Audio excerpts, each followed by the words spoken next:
continue to give us direction. Continue to just be with us.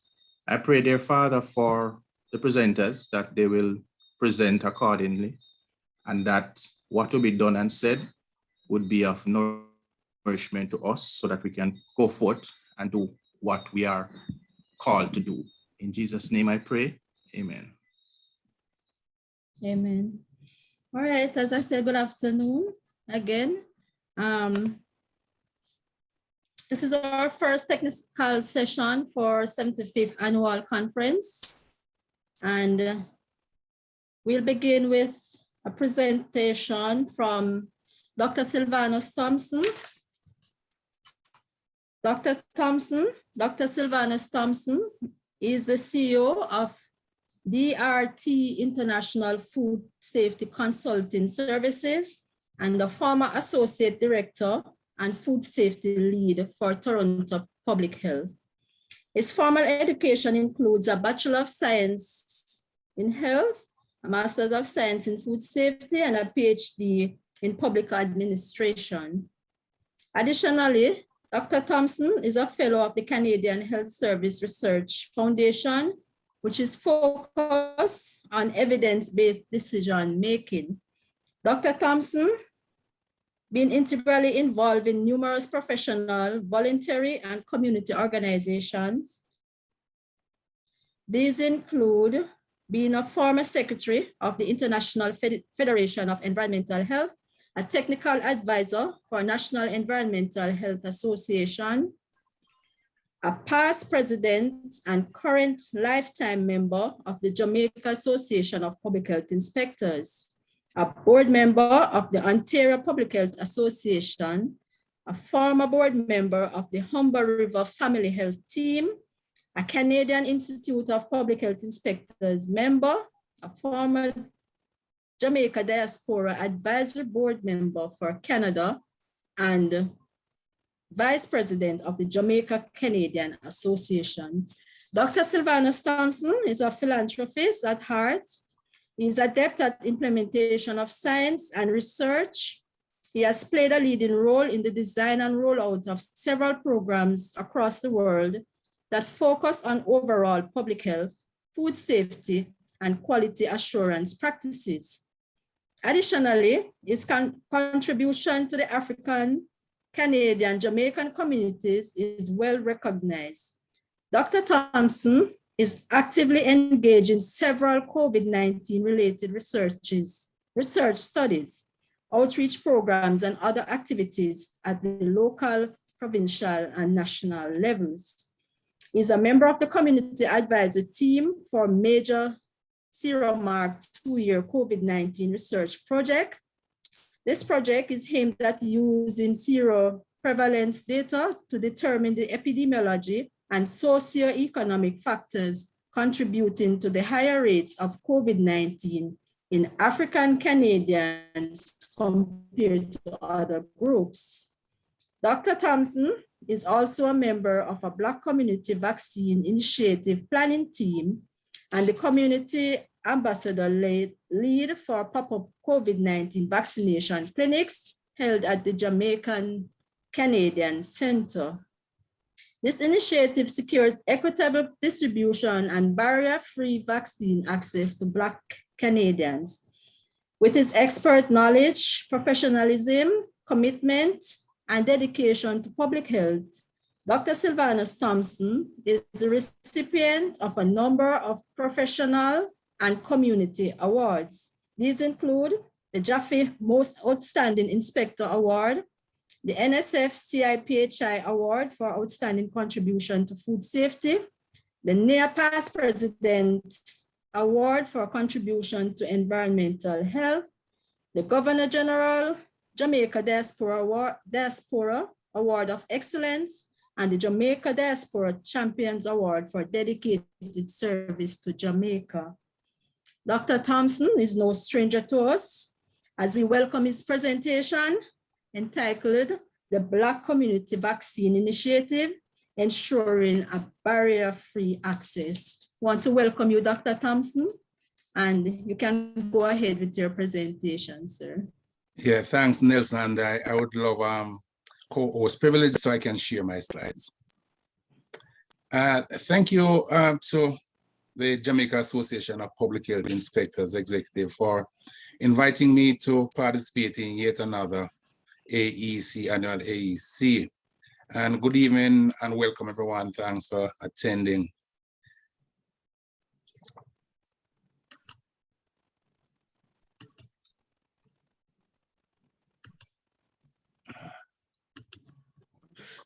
Mr. Manning, you can allow Mr. Dr. Thompson to share screen. Mr. Steve. So I'm not sure if you're seeing this, Nelson. Yes, I'm seeing. Okay, I'm perfect. not seeing the slide. I'm seeing. Oh, you should be seeing inside. Okay.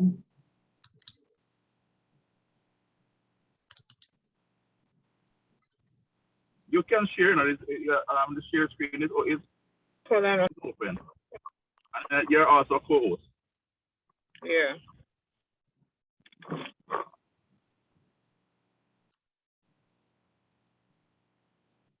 Okay.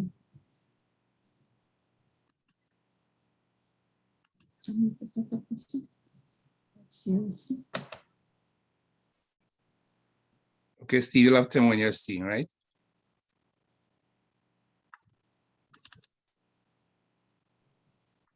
Steve, can you see that now? It as it. Wow. No, not as yet. Okay, we'll give it one more try. So in the meantime, let's see, should be seeing this slides. Okay, how about that? Yes, we are seeing Yes, it now. yeah. Perfect, good. All right. So what we'll be doing this evening is that I'll walk you through a Black community vaccine initiative, which is one of the strategies being used to ensure or to address not just vaccine hesitancy, but also to ensure barrier-free access to vaccines. And as I go through the presentation, what I want you to do is to reflect and to see if and how Jaffe as an organization can implement something more or less similar. I'm sure, I know for sure that Jaffe has been very, very involved and inspectors are very involved in a number of initiatives. But just to see if you can use this kind of approach using available data to implement something more or less similar. The Black communities in Canada have been disproportionately impacted by COVID-19. And I'm sure that it's not just for Canada alone, it's the same can be said of the US and most other countries where we have Blacks as being minorities. And race-based data from Toronto shows that Black Canadians are far more likely to become infected, get sick, be hospitalized than other ethnic groups. Data from the City of Toronto, and Toronto Public Health was one of the first institutions in Canada to start collecting race-based data. And that data is showing that Blacks, see if we can move this. Okay, good. That Blacks make up only about 9% of the city's population, but they represent 26% of the cases and 24% of the hospitalizations due to COVID. And deaths, the rate in the Black or the racialized communities, neighborhoods, racialized residents is 2 times higher than in other residents. And conversely, white people make up 48% of the city population and they account for only 21% of the total cases. So from just that data alone, you can see that Blacks are severely impacted in comparison to other groups. The factors contributing to disparity, a number of studies are being done, including one being led by Dr. Upton Hallin, we'll hear from later, to determine the true impact on the socioeconomic and other reasons for the disparity. So no sense talking about the disparity without knowing what's causing the disparity and to see what can be done about that. These, even at the early stage, they include inequity in health services. Inequity in health service can be direct or it can be indirect, and it includes the underrepresentation of Blacks in the healthcare service. The type of employment is significant also in terms of a contributing factor. It is not unusual to find that Blacks are doing the types of work that are considered essential or frontline duties, like working in factories, in warehouses, in the food service. So they cannot work from home. They do not have the privilege of working from home. So they are out there at all times being exposed. And another one is multi-generational households. These are households with large numbers of people living together. So overcrowding is a big issue, and it's challenges for quarantine and isolation if persons have to be so treated. And these factors make Blacks far more susceptible to the spread of the virus in comparison to non-Blacks.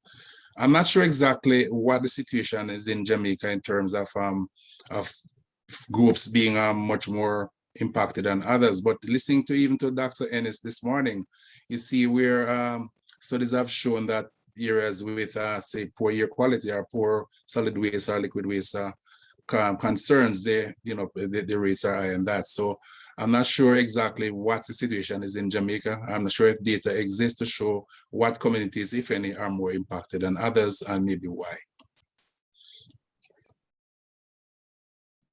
Vaccine rollout in Canada was more or less of a challenge. And in spite of the higher risk, many Torontos, persons from the Black community, they are hesitant, much more hesitant to take the COVID vaccine in comparison to other groups. And again, data from the city of Toronto back in 2000 when a survey was done, it found that the highest rates of vaccine hesitancy in the city were among Black people of African and Caribbean descent, including, of course, Jamaicans, persons from the Jamaican diaspora. About 70% of them at that time in 2020 indicated that they were unlikely to take the vaccine. And based on work done by a number of organizations, institutions, and individuals, including what is known as the Black Scientists Advisory Committee on Vaccine Equity, that changed in 2021 to about 56%. So we see maybe a 20% change in terms of the number of persons from the Black community who were hesitant to take the vaccine.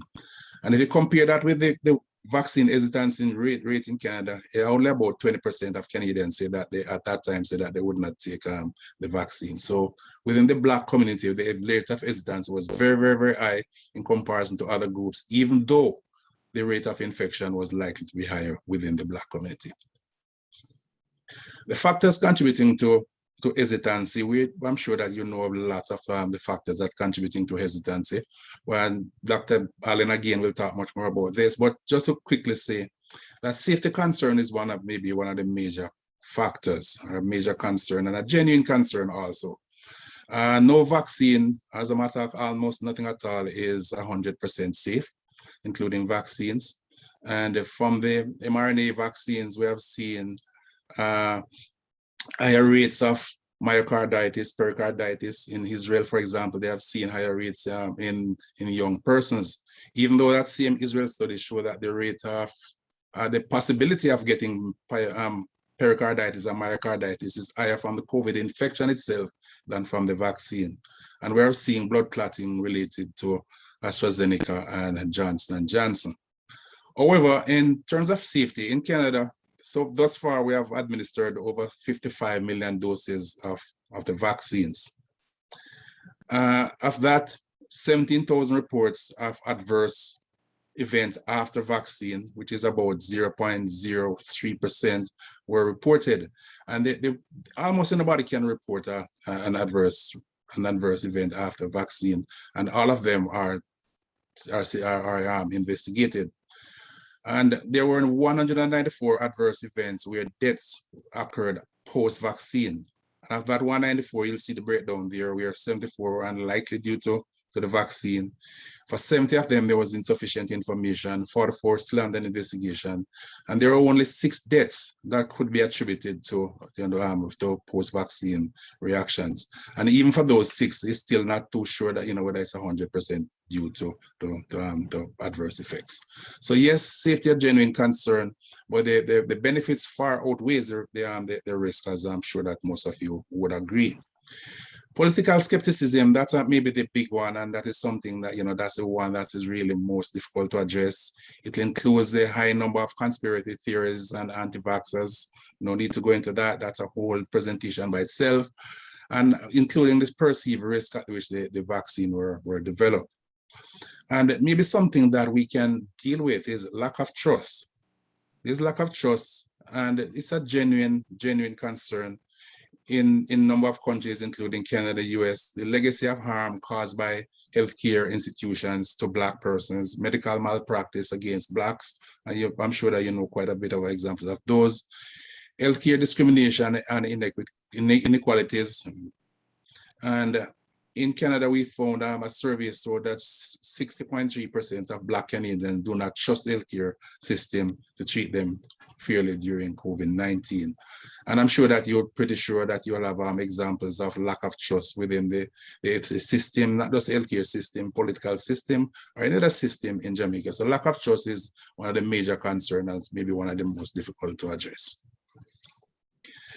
Vaccine rollout in Canada, it was a huge challenge, mainly due to the availability of vaccines. The challenge was even more so for Blacks, as you will see, through the presentation.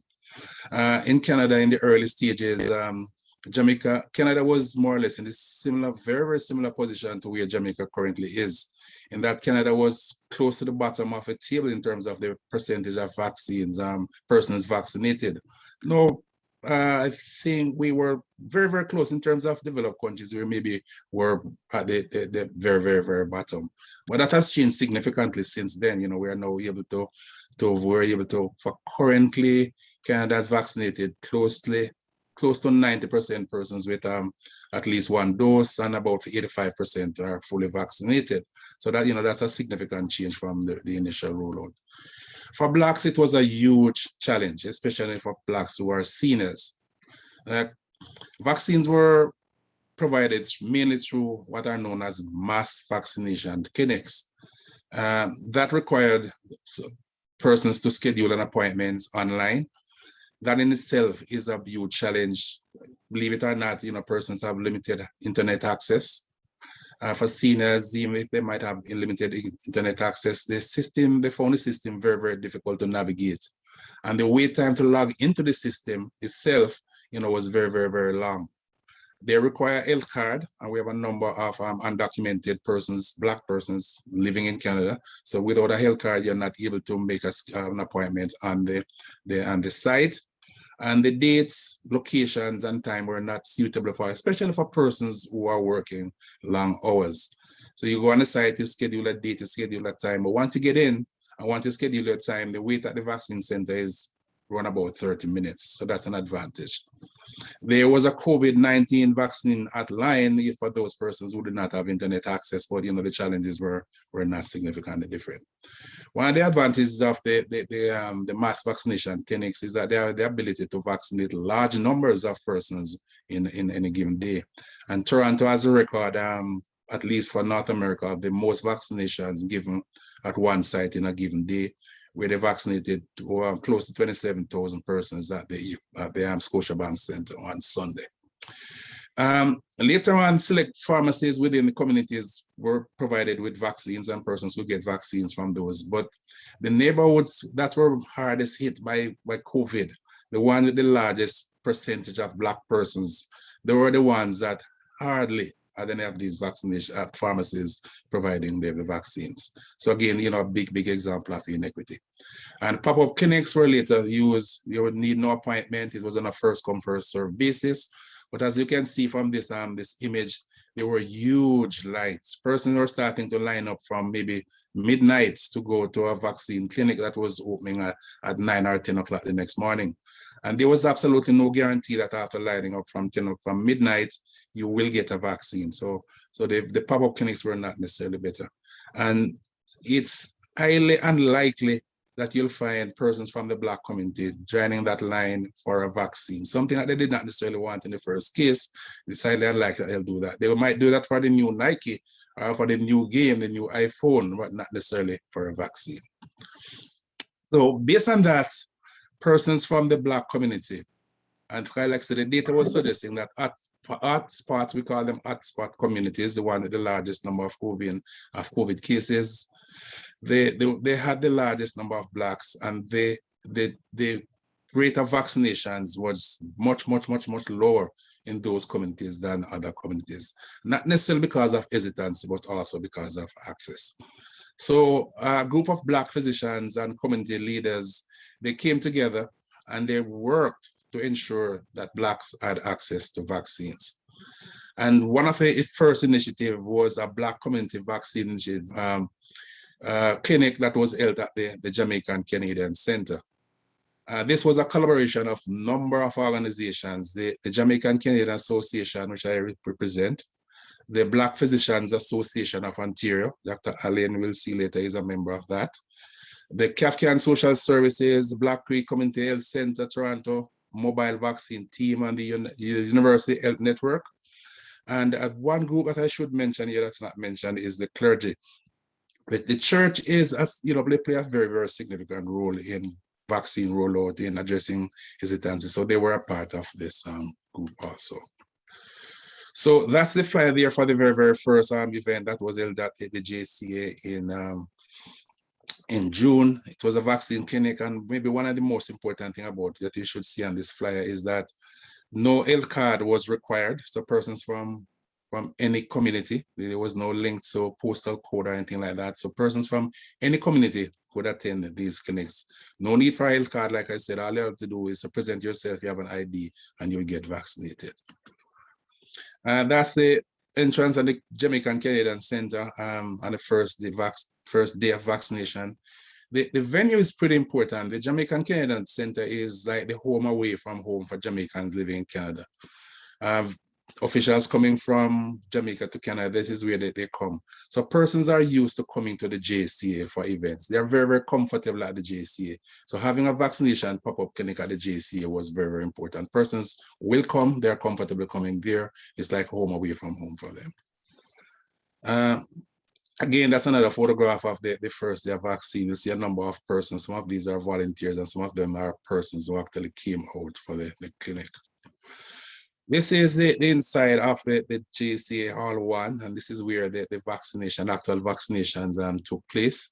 It's a real big hall, and you see for this clinic we had 15 stations were made available. So those were the stations that were set out, and this is just during the initial setup. At the front, these are some very important persons, a part of a team, the vaccination team. These are the pharmacy. We call them the pharmacy team, right? So these are the persons who actually pull the vaccines from, from the large vial. So very important group. Cannot do without them. This is actually the setup of the inside when the vaccination started. At each table we have a vaccinator, and we have someone who is called a documenter. That's the person who will get all the information, enter that in the provincial system. And you cannot see, you might not be able to see from that, but all the vaccinators, they were all Blacks. So these were Black people coming to see Black persons in work, coming to see Black persons taking care of them. And this here is the waiting here. This is the area where after vaccination, the persons, they sit and wait for their 15-minute observation. And one of the important thing about this area, this is where we are able to collect the socioeconomic data while the persons are waiting. Want to know about their, well, of course, their age and all of that would have been collected already. It's strictly voluntary, but most persons, they were willing to provide that information. They know the reason why it was being collected, and these were being collected by persons who they trust. But we talked about trust earlier, so they were willing to provide that information. Studies have shown that stuff like, the salary, housing conditions, these all contribute to our impact on the rate of COVID. So they were willing to provide that information, and that was done in the waiting area. It's a big waiting area. Even with COVID requirements or restrictions, we're able to host 300 persons inside that waiting area within the JC. Okay, so the event itself, it was open to all members of the Black and African Canadian communities. And even though it was focused on Blacks, we didn't turn away anyone. Any person could come to that. Of course, a large majority, over 90%, were persons from the communities that were being targeted. So regardless of postal code or residency status, whether you were a permanent resident, whether you had any that, where you were still accepted. And priority access was given to seniors. We have a number of seniors that were coming out to the clinic. We had priority access given to them.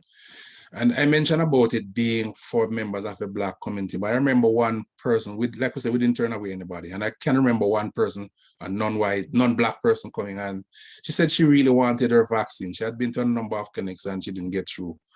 So she came to our clinic.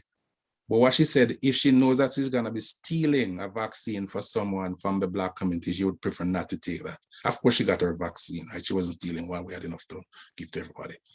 So the clinic was not just a vaccination clinic. It was a combination of information session and vaccine clinic. So we provided information about COVID. We had a number of persons who came out. They had no interest in taking any vaccination. They just wanted to get some more information about COVID. They wanted to come to trusted source. Some of them came after getting the information, they took a vaccine. Some of them didn't take any vaccine. Some of them still not vaccinated. And others came back the following day.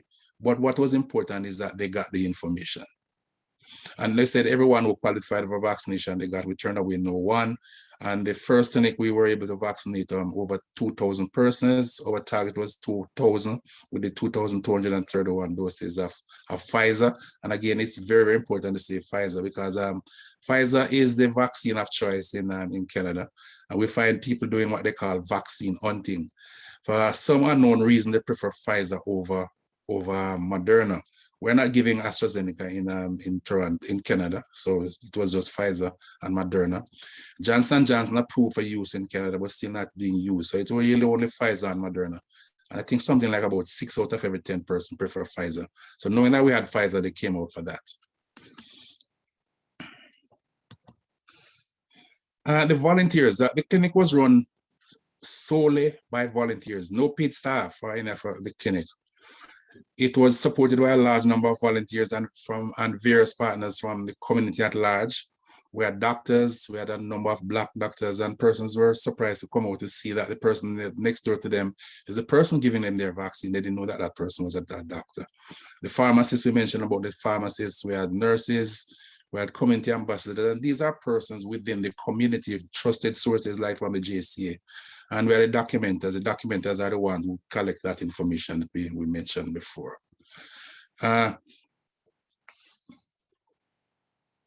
Many people commented on the high level of the service. They felt, like I said, respected, and they felt that it's a culturally and racially safe space to get their vaccines.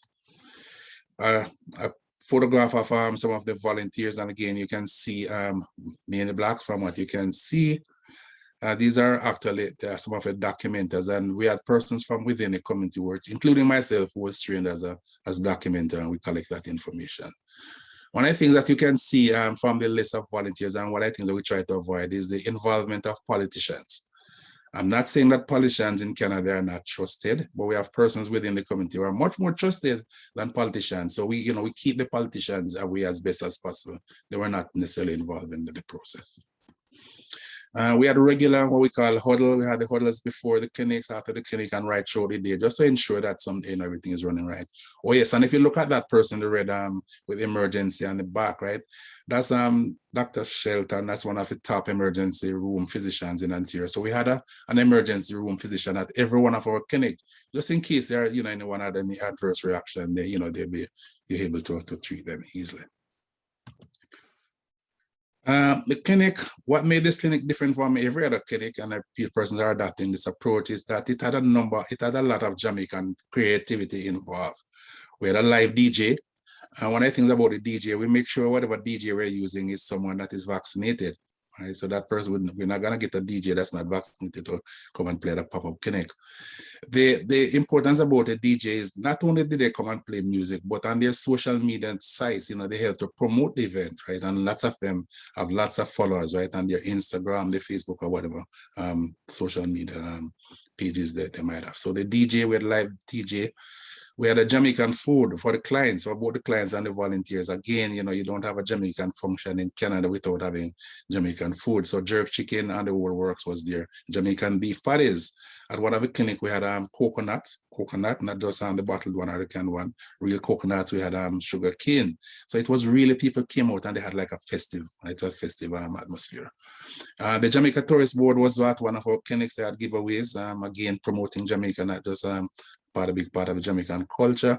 And one of the clinic, the second clinic was on Mother's Day. So we had We had flowers, we had roses for the ladies who came out, and we had some custom made cookies. So, again, we made it a festive atmosphere. So that's Joshua Lucas, one of our DJs there. We had live drumming and Jamaican Creativity. That's a tourist board there. Person with the soup, that's the past president of a Clarendon College, past student association, traveling with soup. So Clarendon College was in the house. And we had a high level of support. Like I said, the politicians, we try to keep them out as best as possible. Of course, they came out to show support.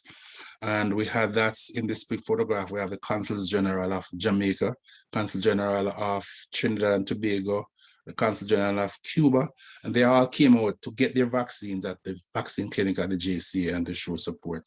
Another photograph, that's Dr. Hallin, you'll see there later on. Very, very good social media and media, after the event. This was one of the posts, and I think this one was on Twitter. This person was saying that they're coming from Pfizer Fest at the JCA and talk about the Jamaican parties and music and all of that. So it was really good to see that. The JCA is known to having, music festival, food festival. So it's really the first time that we're having a Pfizer Fest. And after posting this one, of course, we had a large number of persons coming out after that and for the next clinic. This was the second clinic. And the reason I'm showing this one is that by the time we come to the second clinic, number of changes. For the very first clinic, we were only doing first doses. Canada, because of the limited supply of vaccine, we use a completely different approach than the one that is being used in Jamaica, where we use the limited amount to vaccinate as many persons as possible first doses without giving second dose. So we pushed back, the second dose was pushed back to for as much as 4 months. Once the supply came in, all of that changed. So we're giving first and second doses. And you can also see there we say it's Pfizer and Moderna. Because we gave Pfizer at the first clinic, and now for persons coming up for the second dose, they did not want to get Moderna. The studies were showing that there's no problem with mixing Pfizer and Moderna. You can get a first dose of Pfizer, second dose of Moderna. Person did not want that, so we ensured that we had Pfizer, so persons came out for that. And again, we were able, for this one, we were vaccinating not just adults, but we were able to vaccinate kids at this clinic also. The reason I show this photograph is not necessarily because but this clinic was taking place on the day that Jamaica was running the 100 meters in the Olympics and females. So we had 1, 2, 3. So it's no coincidence that you have 3 people, including a Thompson, in this photograph representing.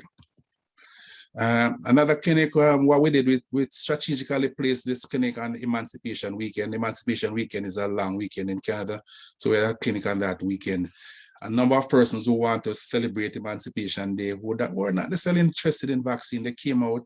We kind of, spoke to them, and some of them, quite a few of them, they got their vaccinations, even though they did not come out for that. And this clinic, what we did, it was not just the information and vaccines, but we included blood pressure checks, glucose testing, and of course, COVID testing. And lots of people came out even just for that piece. And just a photograph of the Emancipation Day celebration. This one here, another one, persons turning out for that emancipation. A number of persons, other organizations adopted the approach that we use. They kind of like the idea of having other stuff, having music. We were not offering money. We were not offering $40,000 to persons, to seniors to get a vaccine. We don't have that kind of money. So what we offered was the Jamaican creativity and ourselves, with a trusting, well-worthy event. So this one was another one. We had one organization that offered a 24-hour clinic, after it was for something there for an entire weekend, it was a full clinic, 24 hours. And the city of Toronto did this one. And that's it, flyer from our last clinic. We did this one mainly because there were lots of requests, for persons who were initially hesitant. They were hesitant because they thought, well, at the time there was very little requirements for COVID. There was nothing at all about COVID passport. But for now in Ontario, a number of places, you cannot go into a number of places without showing proof of vaccination. So persons realize that they need these vaccines. Come, I think it's October 30th, you cannot be able to go on a plane or a train. You cannot board one in Canada without a vaccine, proof of vaccine. So persons are now, more and more persons are coming out for these vaccines. I show this slide to show what's the reality. You can apply this to COVID vaccines. You can apply this to almost anything in the situation. The reality is that some persons in society will always get more than they need. And sometimes it's at the expense of others. So that's a reality. Can't do anything about that, regardless of what we're seeing. There's no totally egalitarian society. Then an attempt is made to provide equality by providing the same level of access to everyone.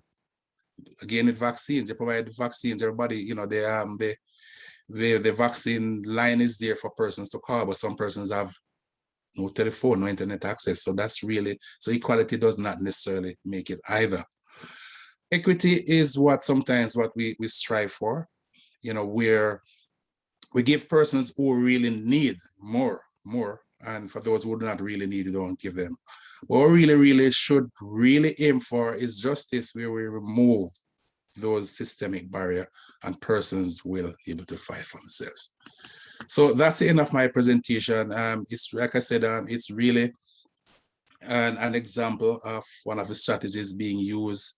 I'm sure that Jaffe has been doing, as an organization and individual PHIs, they have been doing lots of stuff within the communities using similar approach. And again, to look back at some of the stuff that Dr. Ennis, I listened to her presentation this morning, where she was saying that this is really now time. PHIs now have an opportunity to do more. So let us use an approach like this where we have data. If we have data very important, very little we can do without data, to see if we can provide programs and services for the persons who really need them. Not just some generalized programs for everyone. Thank you very much, and I'm prepared to answer any questions that you might have. Okay, thank you, Dr. Sylvanus Thompson. Do we have any questions? Okay, there's one person, Dr. Scarlett. You can go ahead, Dr. Scarlett, with your question. Thank you, Madam Chair. Just like to commend Sylvanus on his presentation. And it's amazing the kind of innovations that Sylvanus and his team can come up with. I just want to ask Sylvanus a few questions for my own clarity. So I'm going to ask you 3 questions and you can opt not to answer any, all right? All right, the first thing I want to find out, I know there will be Blacks in the community who have disabilities. What was done for those persons to ensure that they got their vaccine? That's question number 1. Question number 2 is who provided the vaccines? And question number 3 has to do with the involvement of public health inspectors. To what extent were public health inspectors involved in this very notable project? Okay, so let me deal with Dr. Scarlett, you did say I can choose not to answer any, right? For the sake of the group, please answer. Okay, good. All right. Okay, so for persons who are for disabled communities, you know, Canada take cares of disabled. So Canada as a system, I see the government of Jamaica rolling out a house-to-house vaccine program today. Canada always had something more or less like that. So persons who cannot come out for some reason or other, they could they can sign up and the vaccine would be taken to their places of residence. So for the JCA, we did not actually have to provide that kind of service, right? Because that was already in place. What we actually did though for seniors, right? You know, we helped them to, for those when in the early days prior to our pop-up clinic, we helped them to register for the clinics, and we had to get transportation to them for the clinic. We had to arrange all of that. So this is something that was done to a great extent by the government of Canada and Ontario, Scarlett, or the city of Toronto. But we assisted in any way we could with that. In terms of the vaccine, we got vaccine for our clinics. You see the UHN as the University Hospital Network. So we got our vaccines. We have a relationship with the University Hospital Network. So we got any amount of vaccine that we wanted from through that. And it was amazing to see. And again, Dr. Allen might talk some more about the Black Scientist Task Force and vaccine equity. But it's amazing to see that we were able to get Pfizer at a time when no Pfizer was available in Canada, right? So that's the reason why our second clinic was so important. So we have this link with the hospitals. We had as a matter, we have a competition between the hospitals. They were competing to see who could provide the vaccines to us because we were getting the vaccines done. In terms of PHI's involvement, the PHIs that were involved, we have a large number of Black PHIs in Toronto.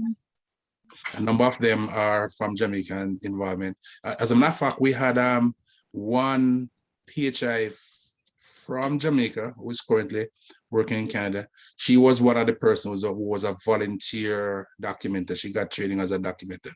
So yes, PHIs were involved, but they are mainly as volunteers, either JCM members or persons from the community.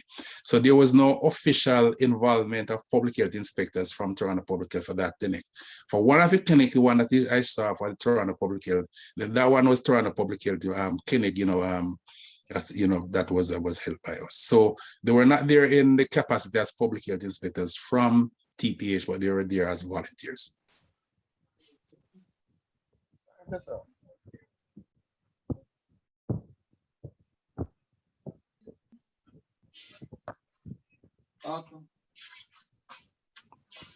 Any other questions? Do we have any other questions for Dr. Thompson?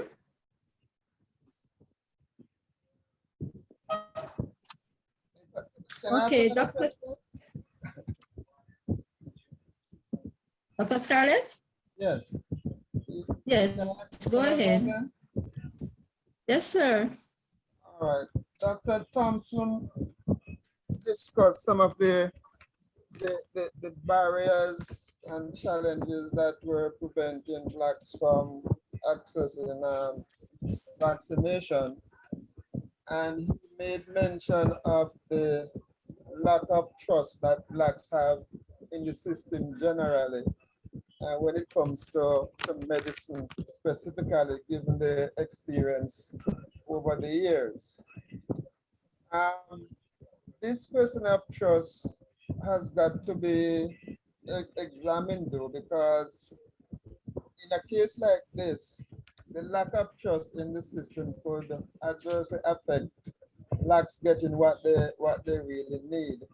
So I just want to find out how can this person of trust be addressed generally among the Black population and specifically in relation to COVID-19 vaccine, because here's a case where the vaccines are really good for the people, right? But given their lack of trust over the years, it still prevents them from coming forward. So how can this matter of trust be dealt with in Canada and by extension elsewhere? Okay, so Dr. Scully, that's a great question. And I see Dr. Holland has already joined. So what I would want you to, I'm gonna attempt to respond, but I know that Dr. Holland will be able to provide a much more comprehensive response to that than I do based on his work on the Black Scientist Task Force and vaccine hesitancy. However, one of the things and one of the benefits of having that pop-up clinic at the JC is that these people were coming to a trusted source, right? We have been working within the Black community, not long before vaccine and a number of other issues, right, that required some amount of trust. So these people, they have trust in the persons that were involved. And that's why I say that to a great extent, we did not involve politicians. Black persons, they feel much more comfortable and speaking to other Black persons. They feel much more comfortable speaking to Black professionals. So that is some kind of an attempt to build that trust, Scarlett, but it's not something that's easy. It's a long history of of mistreatment to Blacks, we talk about inequity in healthcare and all of that. So it's not something that is easily dealt with. And if you look at the local situation, for example, I'm not sure that a politician is the best person to be going out in a community, to be encouraging persons to be vaccinated. So lack of trust, it's a big issue. And gaining that trust is something that will take a lot of time. It's not something that's going to happen overnight. It's not just related to vaccines, but not right now. But overall is that yes, there's lack of trust, but sometimes you'll have to say yes, we're not a trusted source, but this time I might trust you just for the benefit of myself and my family and my co-citizens. But Scarlett, if you're still on the line when Dr. Halling comes back, right, I'm pretty sure that you'll be willing to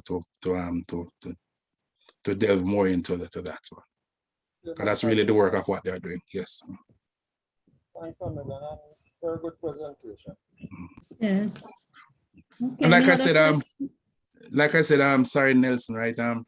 I said I know inspectors have been doing significant amount of work, during the COVID, not just during COVID, even before COVID, and they will continue to do so. But my challenge is for the association itself, Jaffe as an organization, right? The inspectors make up Jaffe, but Jaffe is separate from the inspectorate, and we have to recognize that, right? So my hope is that Jaffe as an organization can go out there, see what data is there, do what Dr. Hennessy is saying. She made out a lot of challenges, right? Okay, so push the government to say, yes, we are the vanguards. Dr. Henry says so. So give us what we want, give us the data, that we need so that we can provide the kind of service that we want in the communities that need them most, right? When I look at my community in Victoria, for example, I'm sure that there are a number of persons there that would not mind taking the vaccine. But it's unlikely that they will get up, put their clothes on, take 2 or 3 taxis to go to Maypen to get a vaccine, right? Can we do something for communities like those? And as usual, I'm willing to assist in any such community involvement.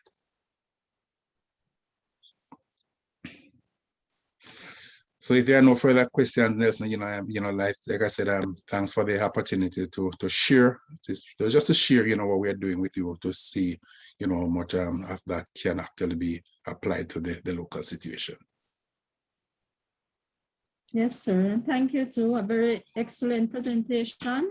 We're right in time. No other questions for Dr. Thompson? Okay, so we'll get onto the other presentation. And this is a presentation from Dr. Upton Allen. Hold on, Ms. Nelson, 1 minute.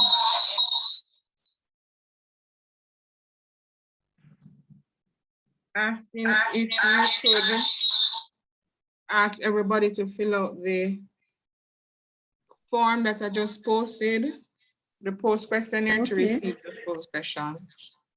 Okay, for this session, all right? The second session, speaker, yeah. I'll repeat what Miss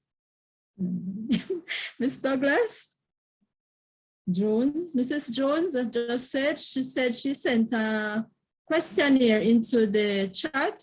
So she's asking everybody that is present to fill out the questionnaire so that you can be awarded your credit hours. All right. So do so now. Okay, we move on to our next presentation, and this is from Dr. Upton Allen. Dr. Allen. Hi, how are you? Okay. Good afternoon. Welcome, sir. Dr. Allen is a professor of pediatrics at the University of Toronto. He is the chief at the Division of Infectious Disease and also the interim director of the Transplant and Regenerative Medicine Center at the Hospital for Sick Children. He's also a senior associate scientist in the Research Institute, with his primary appointment with the Division of Infectious Diseases, Department of Pediatrics at the Hospital for Sick Children. He's cross-appointed as a professor in the Institute of Health Policy, Management and Evaluation at the University of Toronto. Dr. Allen's past awards include the Harry Jerome Award, the African Canadian Achievement Award of Excellence in Health Sciences, the University of the West Indies Vice Chancellor's Award, and the Clinical Science Established Investigator Award from the American Society of Transplantation. In 2018, he was awarded the Order of Ontario, which is the highest honor awarded by the province of Ontario, Canada. In 2021, Dr. Allen was awarded Commander of the Order of Distinction by the government of Jamaica.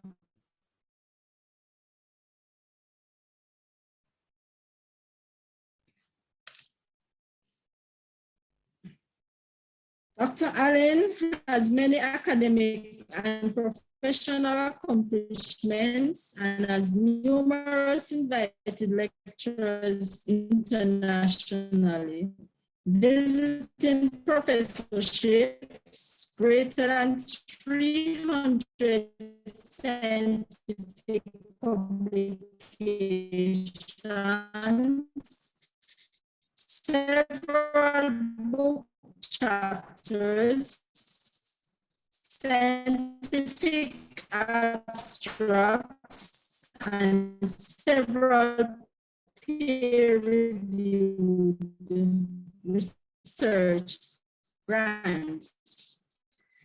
Dr. Upton Allen is leading research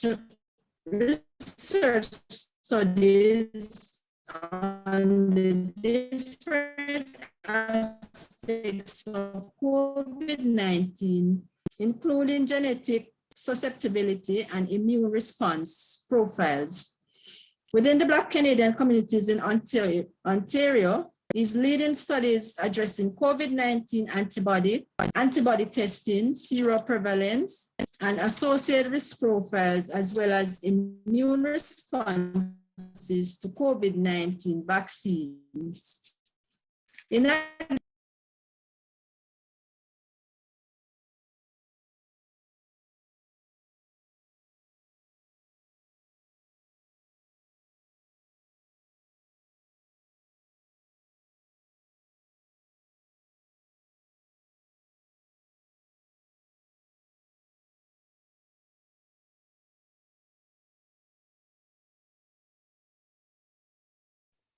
I think Miss.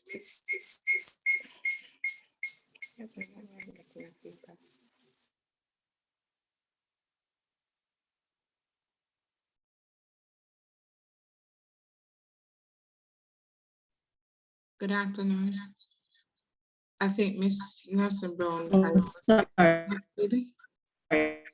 I'm going to finish the. Yes, are you hearing now? Okay. Oh, my mic was muted. Not hearing you, Miss Douglas. No, you can continue, Miss Brown. I was going to Internet continue the connection is instruction for you, but you can continue. unstable. At what point, Dr. Allen is the co-chair of the Health Committee of the Black North Initiative with a focus on equity, diversity, and inclusion within the healthcare system. We welcome Dr. Allen to our 75th annual educational conference as he presents to us the COVID-19 pandemic, the ongoing challenge of vaccine hesitancy. A warm welcome to you, sir, from the Jamaica Association of Public Health Inspectors and all its members. Welcome. Thank you so much. I want to make sure that you can hear me. Is that right? Can you hear me clearly? Yes, sir. Yes. Okay, wonderful. All right. Okay, now let me. Sort of. Are you Are you able to Okay. hear me? Testing 1, 2, 3. Is my audio good? Yes, we're hearing. I'm hearing. Okay, wonderful. Okay. So let me now, can you see my screen? Yes, Excellent. we can. Okay, wonderful, wonderful. If for some reason the audio goes, because when you were speaking, your audio is going, but I hope that you can hear me clearly. Yes. Just maybe Okay. button or send me a text or something in the chat if you can't hear me. So today I'm going to Okay. focus on the ongoing challenge of vaccine hesitancy. But let me start out by putting an outline of what I'm going to say. I realize that it's 7 p.m. in the day for you. And so I'm going to start with something really light about Jamaica, land we love. And then I'll get into vaccine hesitancy, focusing on ways to tackle this, the information gap, building confidence, and addressing structural barriers. Now, a lot of what I'll say was based on a Canadian model, but as I was preparing this presentation, I realized that it's 100% applicable to Jamaica. In addressing vaccine hesitancy, I was asked to look at preparing a paper for this last year, and I thought of 4 phases to address hesitancy. Sorry, 5 phases with some overlap. And my presentation will highlight those phases. Information gathering so that we have correct information going to people, providing accurate vaccine information specifically, initiating the process of addressing structural barriers, engaging the community, more data gathering after vaccination, and continuing the efforts to address structural barriers. So I'm going to go through those in my presentation. But let me start off with this slide. And I know those of you from Portland would be delighted that I'm showing this slide of Port Antonio, taken from the location of the Bonneview Hotel many years ago. And you can see the Navy Island of the Titchfield Peninsula. And to the extreme right of your screen would be the Titchfield High School, where I spent some of my training. Here is the tip of the Titchfield Peninsula, and there's Titchfield School, as you can see, sitting on a reef. And this is a really beautiful image of the reef, the coral reef that the Titchfield Peninsula sits on. In the background, you can see the mountains. Way back would be the Blue Mountains.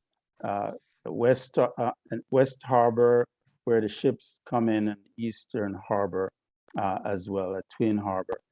What I really wanted to show you guys, though, is that Titchfield is probably one of the few schools, or it may be the only school that has its own white sand beach.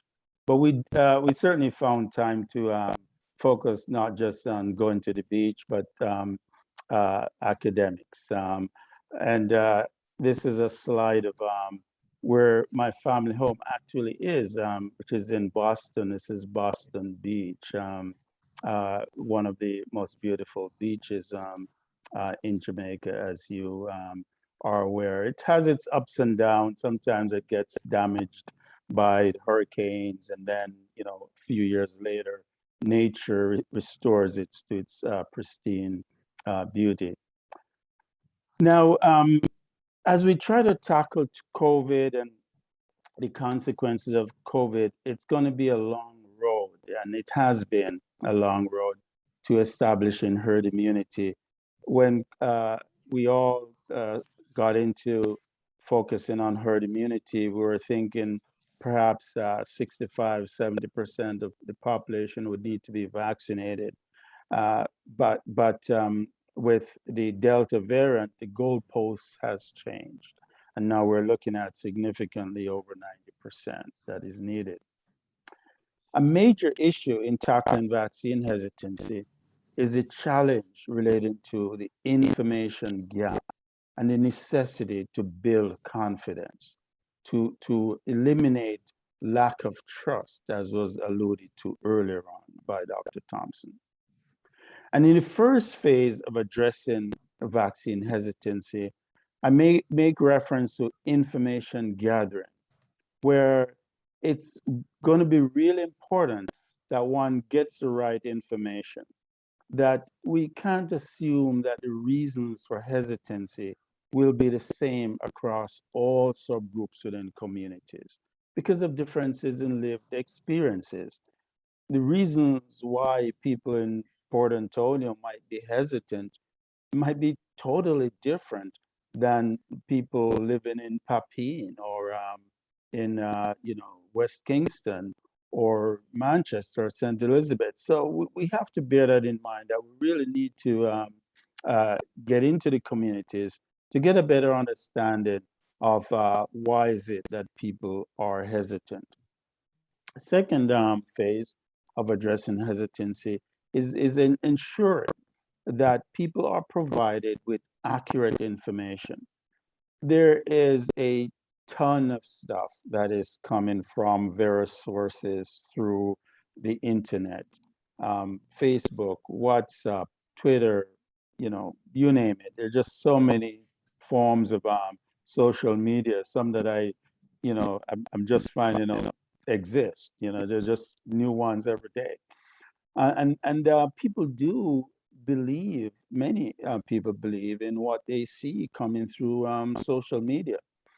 And so it's really important. And Dr. Thompson related to the Black Scientific Task Force on Vaccine Equity in Toronto, where a major focus by this group was to zero in on educating the educators, such as the public health inspectors in the case of Jamaica, teachers, the clergy, policemen, community leaders, so that they themselves have the right information. Because of course they're getting information from their relatives who are plugged into the internet. As one of my colleagues in England said, that her helper refuses to be vaccinated. And when she asked her where she got her information, she said she did her research. And my colleague said, well, where did you do your research? And she said she got it from WhatsApp. So she then said, oh, you went to the University of WhatsApp, which was, which highlights the challenge that people face, because they believe the material that they're getting. So it's going to be really important to educate the educators and try to get the opinion leaders to focus on the right information. This is a big deal. And in the case of Jamaica, one would have to, the entire Caribbean, one has to look at, well, who are the movers and shakers? Who are the people that we need to reach? Is it the clergyman? Is it the local school principal?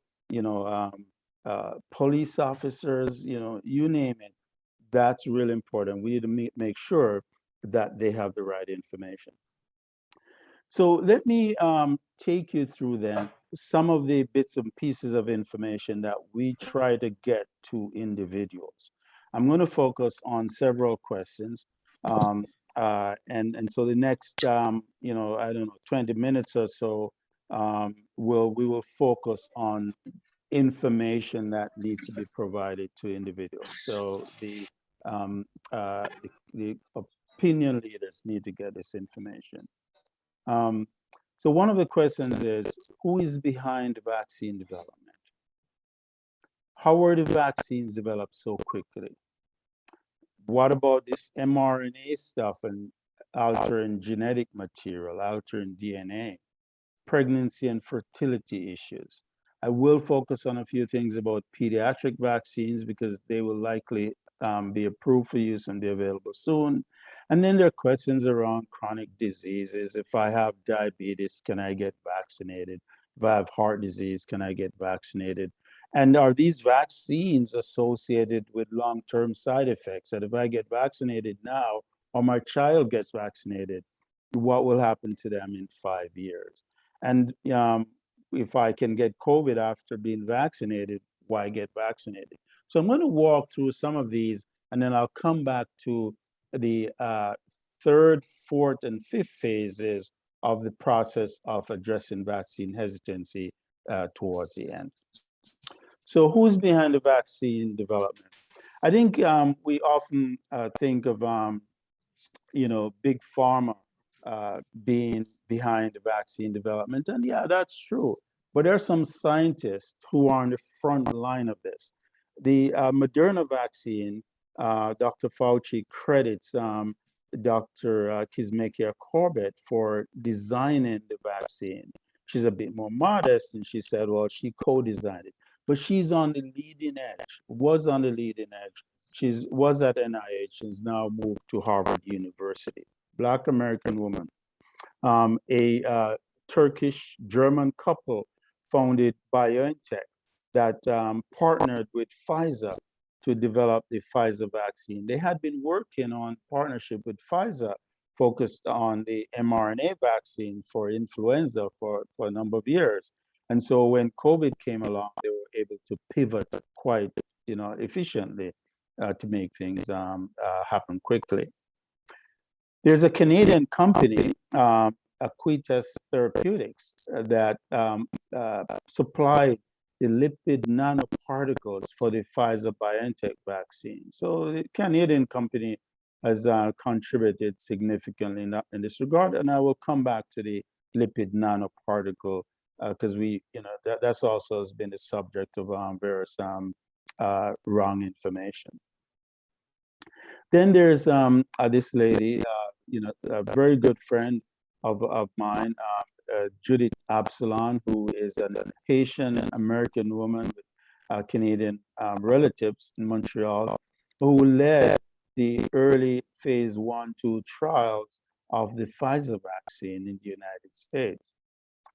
Andrew Pollard, a Canadian trained gentleman from England, who's at the University of Oxford, was recently knighted by the Queen for his work in developing the AstraZeneca vaccine.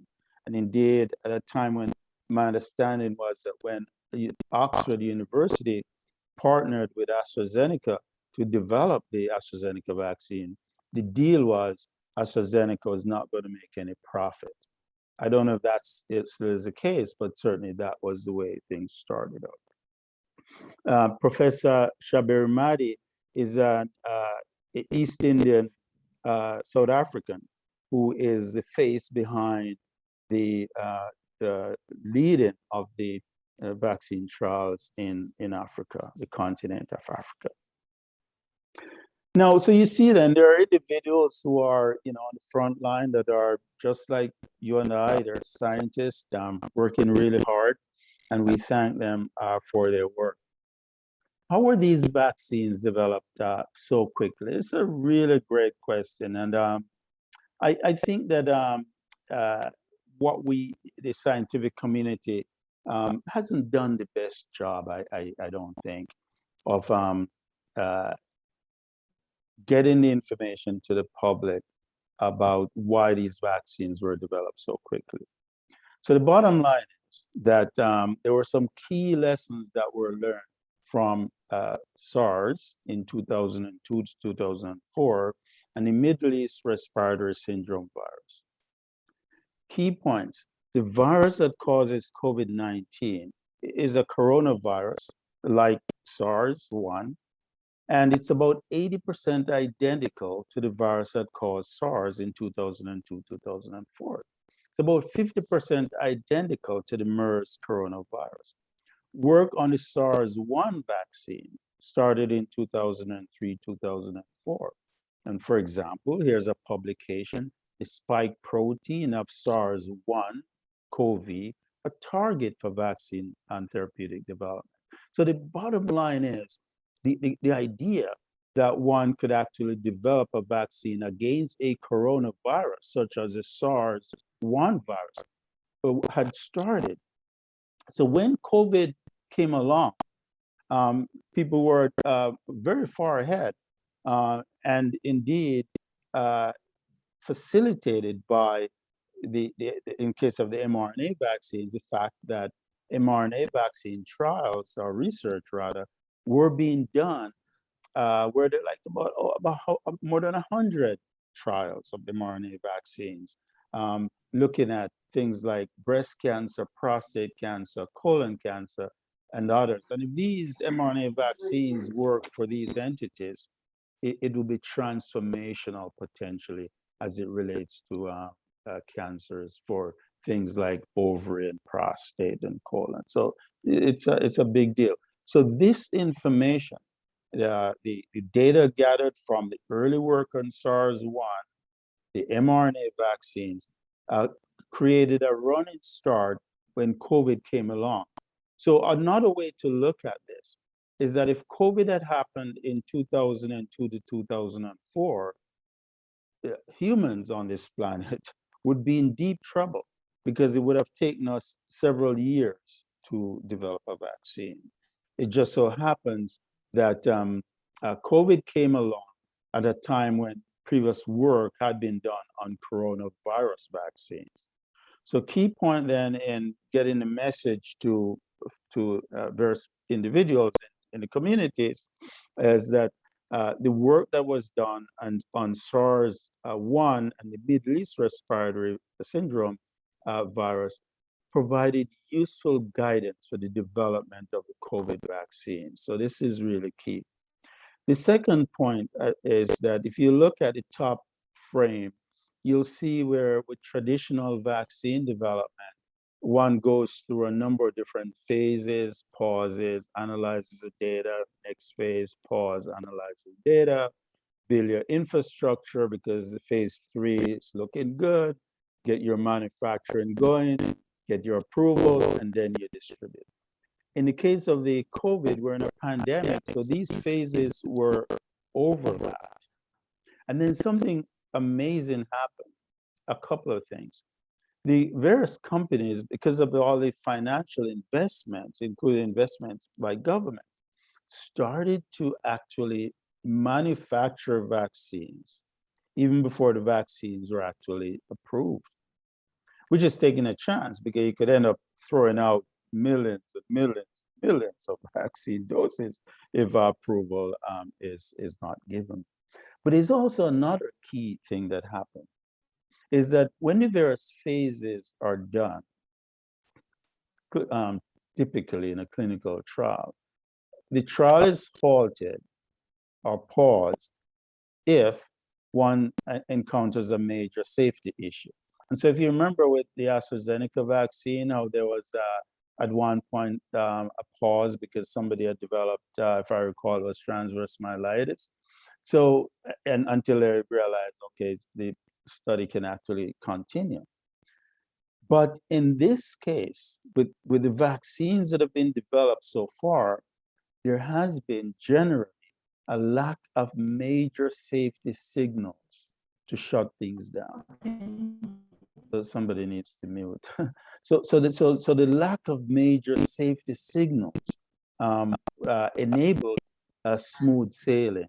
And this is really important in trying to get the message across to people as to why these vaccines were developed so quickly.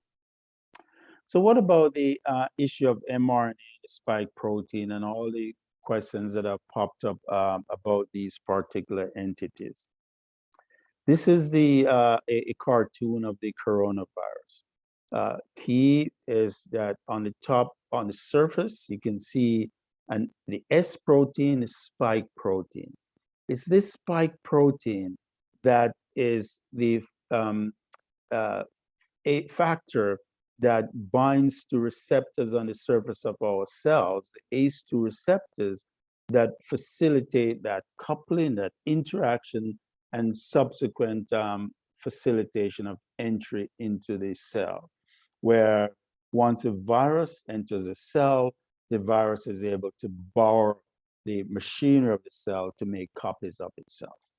And I want to just walk you through this in a simplified way. So the virus then binds and enters the cell, borrows the cellular machinery of the cell to uncode itself, allow for the creation of messenger RNA, viral messenger RNA. And these messenger RNAs essentially represent the code, the template, the message that creates the various parts of the virus. So, you know, the way to think of it is that it's a blueprint to produce the wheels of the car and the engine of the car, seats of the car, and the body of the car, and even the emblem of the car that gives you the whole brand new car. But in the case of the COVID mRNA vaccines, what scientists have done is skipped all the steps leading up to the mRNA, and then focus on one aspect of the mRNA, just the code that focuses on the spike protein. In other words, we don't need the whole car. We just need a little piece so that the immune system can recognize that and thereby generate an immune response. And so essentially then, the mRNA vaccines essentially are mimicking what would happen with the natural infection, but just focusing on one mRNA, and the mRNA that encodes for the spike protein. And then that then is recognized by the immune system, and one generates an immune response. And so the way that I think about it is, using the car example, is a spike protein is like the BMW sign or the Toyota sign. The immune system sees that and says, all I need to know that this is a BMW car is just the sign, the emblem at the front. All I need to know to tell me that this is a Toyota, it's just a Toyota sign. With that recognition, I can make an immune response. And that's essentially what is happening.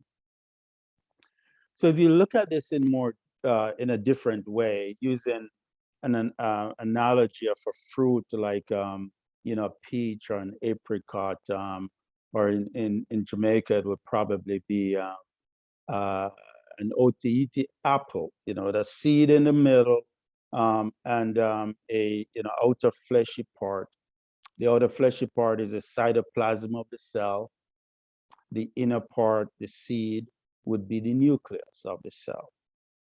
mRNA from the vaccines then that would allow for the message that would lead to the production of spike protein enter the outer fleshy part, the cytoplasm. That's the part you break off and eat, and the seed is left. DNA, our DNA is located in a vault in the nucleus. So when the mRNA comes into the outer fleshy part, the cytoplasm, it doesn't come in contact with the DNA in the nucleus at all. That is locked within a vault. There's no way it's going to influence DNA. And furthermore, the way to think about it, I just showed you that viruses do that anyway. So if the mRNA from the mRNA vaccines were going to influence your DNA, each time you get a cold or the flu or seasonal coronaviruses or respiratory syncytial virus, your DNA would change. And that's not the case. So the mRNA vaccines cannot modify human DNA, period. But there's also something that's important, and that is the mRNA hangs around for a very short time. It's actually degraded in less than 24 to 72 hours. It's gone. It does not stay around. And I'm going to come back to that in the next slide. But let me just show you what happens with the vector vaccines like AstraZeneca or Johnson and Johnson. They also cannot modify DNA. Now, the way they work is that they are carrying, such as AstraZeneca, for example, is carrying a DNA message in a harmless adenovirus that won't cause us to get sick. This adenovirus enters the body. It does have the key to our nucleus. It does have the key to that vault. But basically what happens once it gets there is that our enzyme systems reads the DNA message that it has to create mRNA. And the mRNA then leaves the nucleus and enters the cytoplasm, that outer fleshy part of that fruit that I mentioned. And from there on, it pretty more or less behaves like an mRNA vaccine. So in actual fact, the way that the vector vaccines engage your immune system and the way that the mRNA vaccines do the same, pretty identical. They're not very similar. They're really quite similar. Bottom line is that they don't influence your DNA. To summarize this mRNA and spike protein bit, we get several questions, and at the Black Scientist Task Force that Dr. Thompson alluded to, these are some of the questions we get. What happens to the mRNA, the vaccines, after it delivers a message to make spike protein? It is destroyed within 24 to 72 hours. It's gone. What about instructions to continue to make spike protein? Could it be that the mRNA would deliver a message to keep doing the making spike protein on and on and on and on and on? And the bottom line is that the message is short-lived. It's like a self-destructing, disappearing text message. Like, when we all used to watch Mission Impossible, and after the message is delivered, the tape just burns up, it disappears. And then what about the spike protein? Does it hang around? The spike protein production lasts no longer than 7 to 14 days. And it's believed that the amount of time it stays around in your bodies is pretty similar to other proteins. In other words, when you eat proteins in beef or whatever, the protein doesn't stay around indefinitely. It breaks down, and the spike protein is gone, probably no longer than 7 to 14 days. Sometimes people do ask the question, can mRNA or spike protein spread from person to person? The answer is no. It's important to note that these are not live.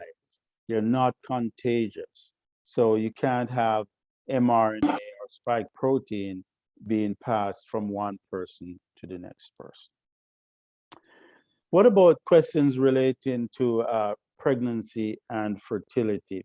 One of the claims that originated somewhere around the fall of last year was that antibodies against the spike protein of the COVID virus, SARS-CoV-2, could cross-react with the placenta and damage the placenta. And they singled out the placental protein called syncytin-1. But it's now really quite clear, it's very clear from a long time, that somebody needs to mute, that this cross-reaction does not occur. Can we mute someone? Okay, thank you. So this cross-reaction does not occur. But then there's also data from the clinical trials where it's rather interesting, where pregnant women were not included in the clinical trials, but women got pregnant when they were vaccinated, or if they were not vaccinated. So in either arm of the study, so you have the Pfizer, Moderna, AstraZeneca control group that didn't got the vaccine, they got placebo, and the vaccinated group that got vaccine. So if you look at the Pfizer BioNTech study, 12 women got pregnant in the group that got placebo, and in the group that got vaccine, 11 got pregnant. In the Moderna, 7 got pregnant in the placebo group and 6 in the vaccine group. And the AstraZeneca, 9 got pregnant in the placebo group and 12 in the vaccine group. When you add up the numbers overall, slightly more got pregnant in the vaccine group than in the non-vaccine group, but obviously that's not statistically different. Bottom line is that the vaccine group was not associated with fewer pregnancies. The second point relates to miscarriages. In the control group overall, overall, 5 miscarriages. In the group that didn't get vaccine, in the group that got vaccine, 2 miscarriages. Again, nothing to suggest that the vaccinated group was associated with more miscarriages, in fact, less, but again, not statistically significant. So no evidence then of increased risk of miscarriages among those who are vaccinated. The CDC has a very neat program called VSafe, the VSafe Pregnancy Registry, where pregnant women who have gotten the COVID vaccines are followed very carefully using text messaging, for example. And the bottom line is that to date, there's no evidence of pregnancy losses or adverse newborn outcomes among women who are vaccinated during pregnancy. In fact, it's recommended that women be vaccinated because pregnant women have been shown to have bad outcomes from COVID, perhaps even more so now with the Delta variant. I want to say a few things about the pediatric vaccines because we are starting to get questions about these, and I think it's important to be out front of some of the questions that will pop up. So I'm going to leave you with just a few. One of the questions that we got it very recently is all this talk about mercury in vaccines, mercury-related compounds. Are there any of these mercury-related compounds present in childhood vaccines, including possibly the COVID vaccines? And where this comes from is thimerosal, which is an ethyl mercury derivative that allows for there to be multi-dose vials, but it does not apply to the current regular childhood vaccines. Most regular childhood vaccines would not have thimerosal, would not have had them for the last 20 years or so. So it's really important to note. And certainly in the case of the COVID vaccines, they would not be present. What about additives that are present in some of the regular childhood vaccines? Aluminum salts can be used as adjuvants and are used as adjuvants, and they are present in some of the current childhood vaccines. And interestingly, the amount that are in these vaccines would be about the same as in breast milk or infant formula or some foods that we eat on a regular basis. But so far, not in the COVID-19 vaccines that will be made available for children.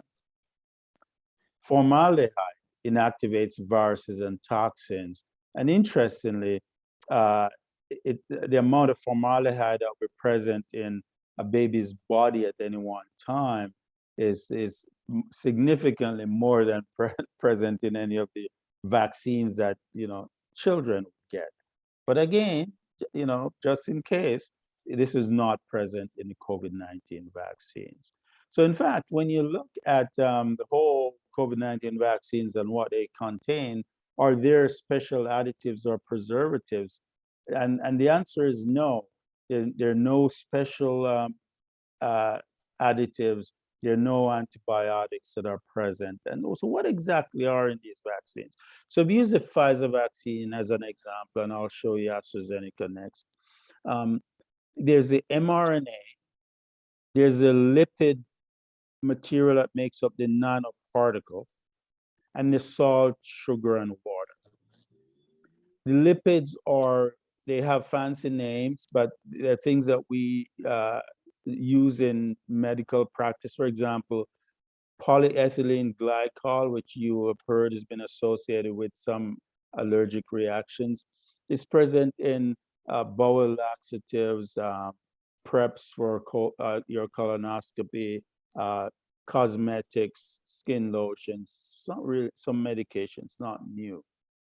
And so the way to think of the makeup of the Pfizer and our Moderna mRNA vaccine is like a chocolate coated raisin, where the mRNA is a raisin on the inside and the chocolate coating is the lipid nanoparticle that covers it. Obviously, many times smaller than a raisin, but that's the concept, is that mRNA coated by fat, sugar, and water. And this just allows the mRNA not to be broken down too quickly. As I said, it just hangs around for 24 to 72 hours. So at least with a lipid coating around it, it just lets it hang around long enough for immune system to recognize things. Now, the AstraZeneca vaccine, the medicinal component is the adenovirus viral vector product. And then there are a whole bunch of non-medicinal ingredients that we recognize, that we use in regular medical practice. So again, these are nothing new. Anything that is in the vaccine has to be declared by the manufacturer. It can be no hidden product at all. So what you see is what you get, and that's real important in the messaging to persons who are somewhat hesitant waiting to be vaccinated. Now, what about the issue of all the vaccines that we all get, children in particular get, and then we're now adding COVID to the mix? Will this overwhelm a child's immune system? But listen to this. On a day-to-day basis, we're challenged by millions of antigens that stimulate our immune system. Interestingly, a child's, an infant's immune system has the capacity to respond to about 10,000 vaccines at any one time. Nobody would ever do that, right? But it just illustrates the point. 10,000 different antigens at any one time. And so bottom line is that the addition of the antigen associated with the COVID vaccine would not represent a challenge to the immune system that says, wow, the immune system is overwhelmed, that's going to cave in as a result. Are the COVID vaccines safe for people with autoimmune disorders? The answer is yes.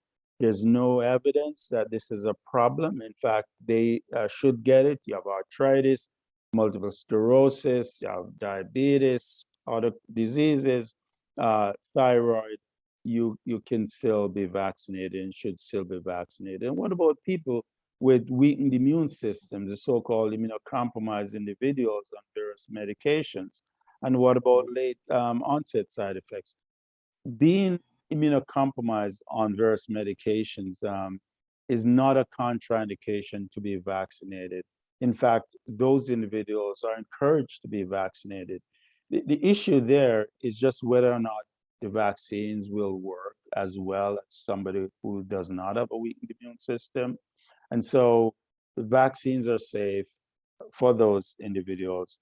And in fact, they are highly recommended. The question of late onset side effects has come up where people have said, well, what about if you vaccinate me or my child now? How do I know that 5 years from now, some side effect won't pop up? And the answer is simple. Side effects that could cause long-term health problems are extremely unlikely following any vaccines at all. And certainly that would be the case with the COVID-19 vaccines. And indeed, historically, when vaccines cause side effects, believe it or not, well, I know I'm preaching to the converted, but the bottom line is that these side effects don't occur a year from now, 2 years, 5 years from now. These side effects occur within 6 to 8 weeks. So the surveillance of vaccine-related adverse events is aimed at capturing events that happen within days, weeks, months, not years. So that's really important. So it's a short period of time that the side effects would be expected to occur. They don't pop up years later. And I've been thinking about this for some time. I was trying to figure out if I know of a vaccine that you get now and you get side effects years later. I couldn't come up with one. The closest was the earlier discussions around whether or not the measles vaccine could be associated with subacute sclerosing panencephalitis, and this has proved not to be the case. So bottom line is that these side effects occur earlier on. Now, common question is, well, if I can still get vaccinated and get COVID, why should I get the vaccine in the first place? Well, it's important to recognize that no vaccine is 100% effective all the time. Breakthrough cases can occur. And when they do occur, though, they tend to be mild. And in fact, it's probably illustrated more clearly on this slide, where if you look at different outcomes with the Delta variant, for example, such as dying or being in hospital with severe disease or being asymptomatic, and you look at the effectiveness of the vaccines, you can see that for severe outcomes like dying and being in hospital with severe or moderate disease, the vaccines are highly effective. They're somewhat less effective from as this relates to mild illness and asymptomatic infection. So bottom line is that if you got vaccinated and you still got COVID, the overwhelming likelihood is that it would be asymptomatic or mild.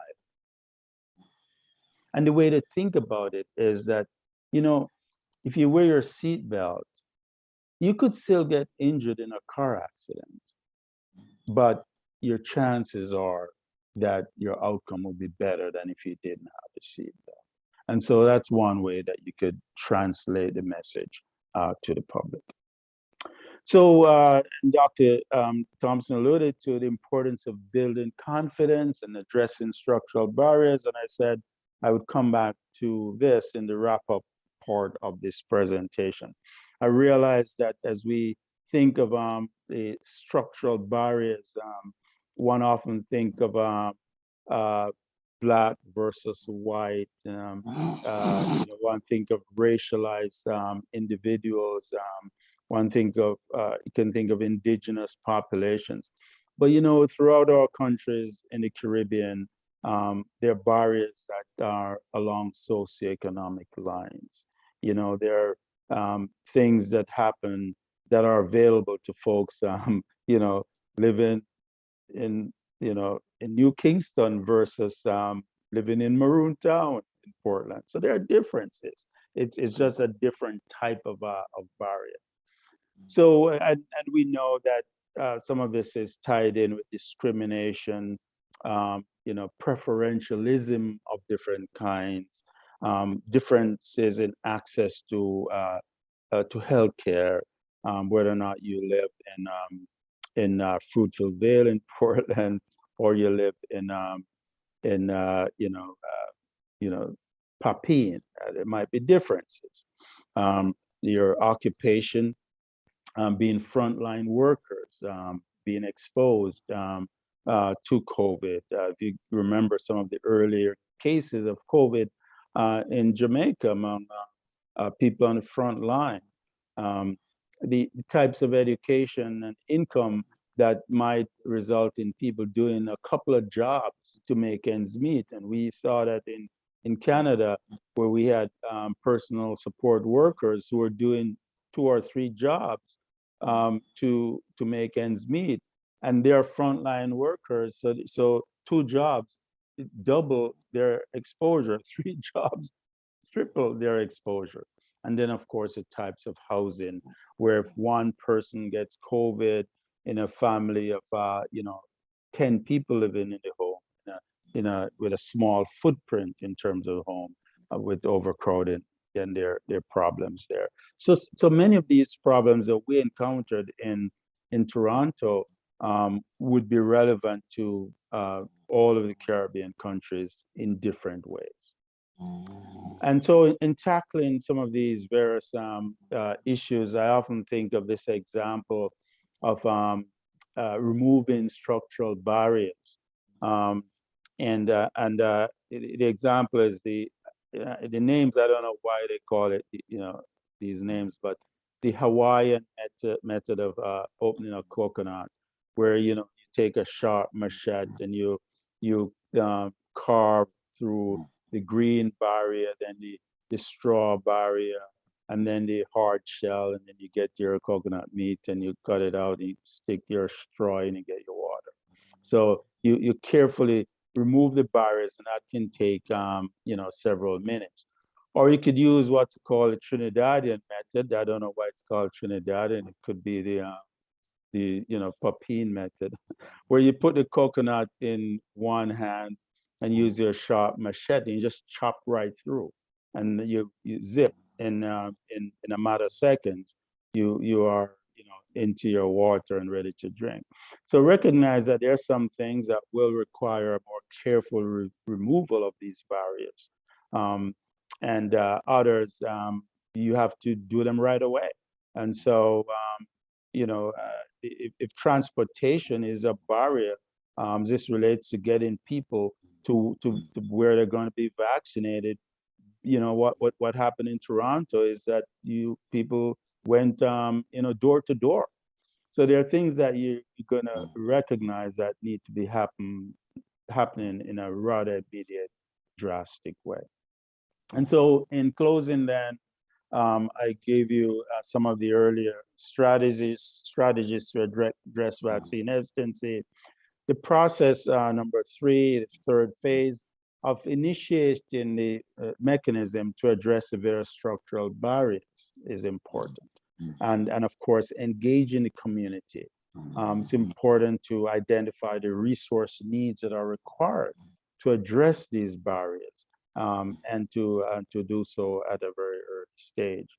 Fourth is that once people are vaccinated, one needs to get information so that one knows who's being vaccinated, and also some of the work that we're doing is are people responding to the vaccines? There are data that show that how different racial groups respond is not identical. So you can't extrapolate from one group to the next. And those are some of the studies that we're doing, thanks to the help of the Jamaican Canadian Association. Dr. Thompson has been our champion in that regard. And then continued efforts to address these barriers, recognizing that, as somebody alluded to, you can address issues now that relate to COVID, but after COVID, one needs to continue to address the issues, because one has to prepare for the next pandemic that occurs. Maybe it's not COVID-19, maybe it's COVID 2025, and so I think that's really important that we plan ahead to address the various structural barriers that might affect hesitancy. So in summary then, the 5 phases, they may overlap, as I said: information gathering, providing accurate vaccine information, initiating the process to address the structural barriers with the help of the community. Some barriers can take time to remove, others have to be done immediately. Getting information about the vaccination once vaccines have been administered. Don't just vaccinate people and move away. And then, of course, continuing the efforts to address these structural barriers. And so with that, I will thank you very much. It's a pleasure to be with you today. Thank you.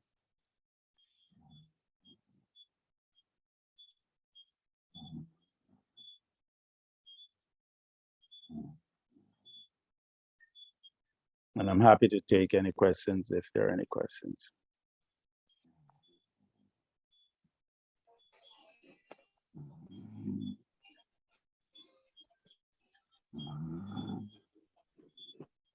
Go ahead with my question. Yeah, I think Charmaine has a question. Hi, good evening. I think it was an excellent presentation, and it is well needed at this time, because even though we're health workers, we do have quite a number of persons who have concerns and are uncertain in terms of whether they should really take the vaccine, yes or no. Yeah. However, my question concern is that I have actually observed that a number of young persons, female in particular, who have taken the vaccine were having issues in terms of their menstrual cycle. Right. So I don't know if you could elaborate somewhat on that. Right. And outside of the persons that I am aware of, I've recognized that it's kind of widespread. Yeah, so that's a really great question, Charmaine, and I'm happy to address that. It's been an area of study, of research. The current explanation, Charmaine, is that in a normal situation, when a woman has her menstrual period, what you're really looking at is an immune reaction where your immune system breaks down the lining of the uterus roughly every month, and sometimes it happens a little bit later, and if the immune reaction continues a little bit longer, it might last a little bit longer. If the immune response starts a little bit earlier, it comes a little bit earlier. It is felt that with the COVID vaccines, what you're looking at is a transient alteration in that immune balance. And that results in sometimes the periods coming a little bit earlier, coming when they shouldn't come, lasting a little bit longer. It is not felt to be, quote unquote, an abnormal hormonal thing. It is not felt to be an entity that would affect reproduction in any way. It's related to just a transient change in the immune balance, and is not seen to be abnormal. So that generally is the explanation. The sort of things that would be reasonably similar to stresses bringing on an earlier period or later period. But it's a great question. That's the explanation that has been given, Charmaine. Thank you for that. You're welcome. Any other questions? I think I see a question about what is the function of fetal stem cell in the vaccine. Right. So that's a really great question. So the bottom line is that the vaccines do not contain fetal tissue and do not contain fetal Don't cells. go in there. Somebody needs to mute. So that's the important point. Not go The in there. the second point is that where does this all come from? And what happened was that many years ago, like in the 70s,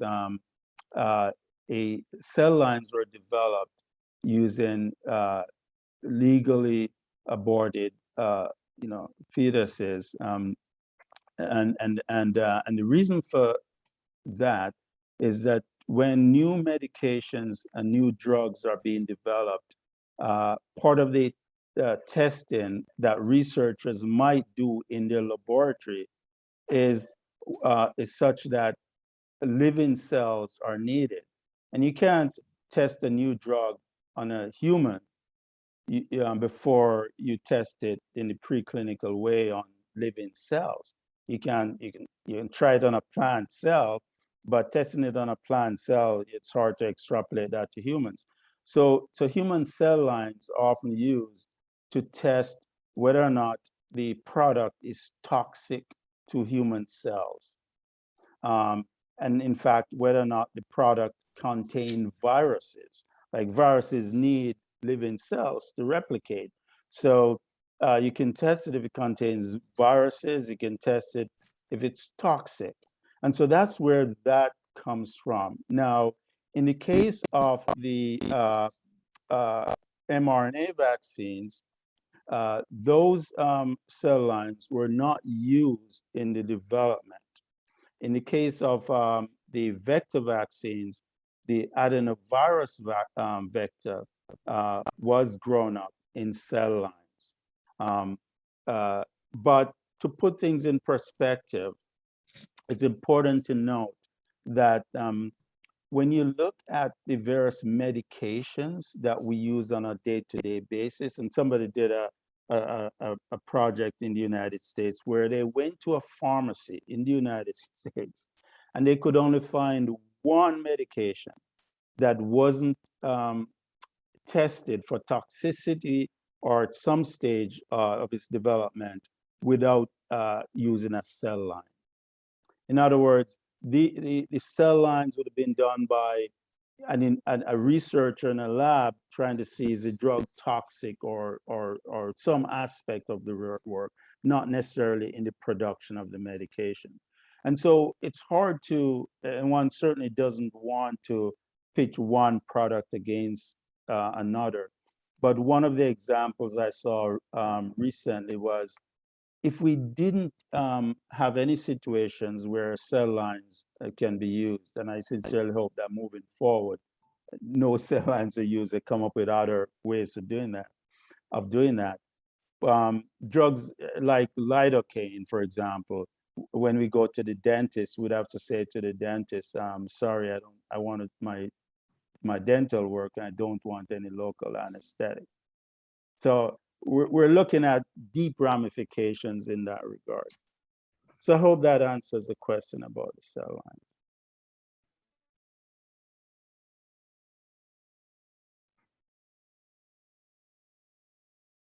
line. Other questions?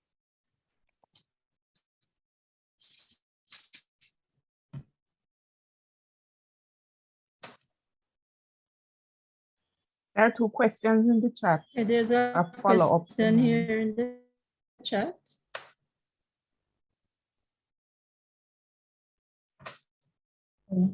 Oh, there's a question about the Cuban vaccines, and you know, I don't want to, I can't speak to that in great detail because I haven't actually analyzed the data. All I've seen is what you've seen in the internet. Having said that, what I can say is that Cuba has a tradition of excellence in vaccine production. And so generally speaking, though, the gateway in terms of the green light is whether or not vaccines are approved by the World Health Organization. But generally speaking, though, on a personal level, I would certainly take a Cuban vaccine because I know Cuba has a great tradition of excellence in vaccine development.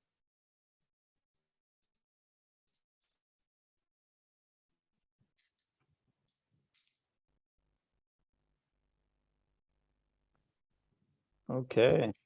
Okay, any other questions?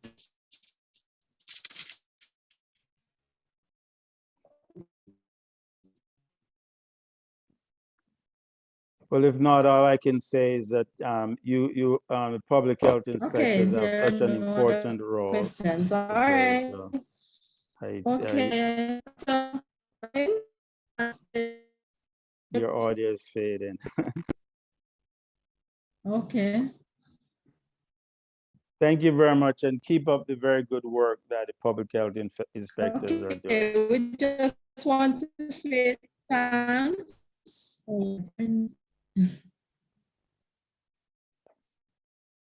You're very welcome. Your audio is fading, but the Okay, message, thank I got you. the message. All right.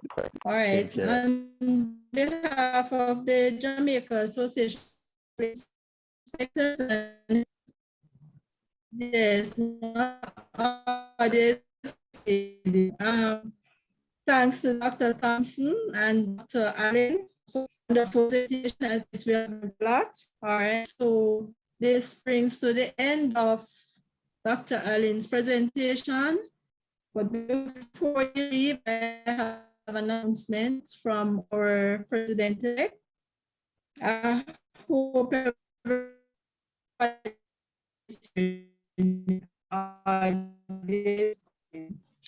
Miss Brown, we're not hearing your audio clearly. to say that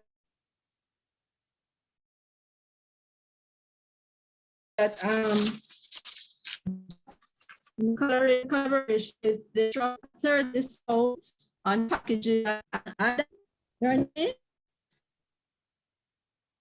No, it's still choppy. If you want, you can send it to me and Are I'll you read. hearing me now, Arvin? No, you're still chipping in and out. Maybe if you turn your video off, maybe the audio might be okay. Is everyone in? You're not hearing? Okay.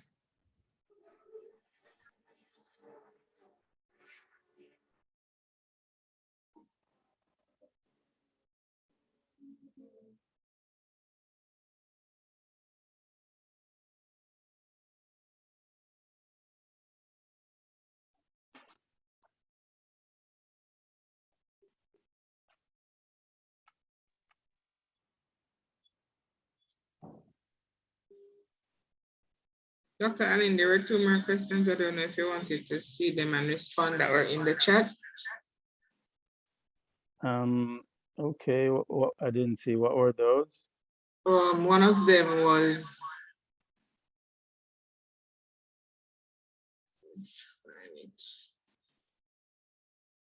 hold on. Oh yeah, I see one. Do you think it's necessary for persons to do a COVID test before receiving the vaccine? No, that's really not necessary. The only issue is that if you're ill, then you should be, then testing would be appropriate, just as it would in any other situation, but not for purposes of vaccination. Okay. Somebody was also asking if you could provide a review of the Abdala, Sabrina, or any other vaccine produced out of Cuba. And could you say what is the difference, if any, from the ones discussed tonight, the mRNA or vector? Yes, I did address that one. Okay. Yeah. All right. Okay. Okay, that's it.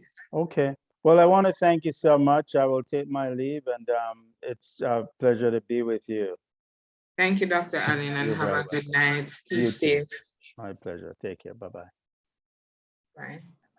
Officers that are still online, please remember to fill out the form to complete the registration for you to receive the full CE hours. Please use your correct name. I'm seeing some numbers and LTE signed in. Please ensure that your correct name is placed in the chat, as this, along with the information from the questionnaire, is what will be used to award the hours. If you do not fulfill your responsibility, then no hours will be awarded. The link for the awards for the questionnaire will be left open until 8:30. Mr. Maz also wants to remind you that you public health inspectors are awarded 30% of spa privileges at the Adam and Eve Spa Services in Kingston.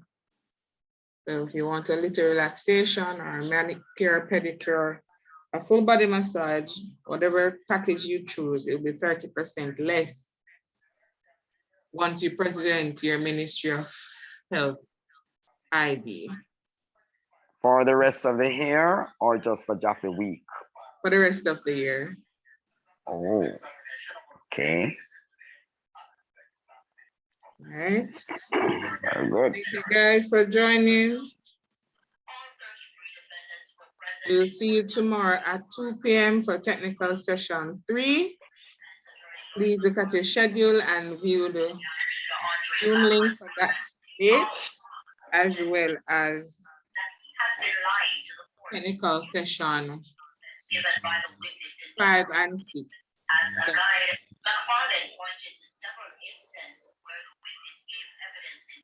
All right. Thank you.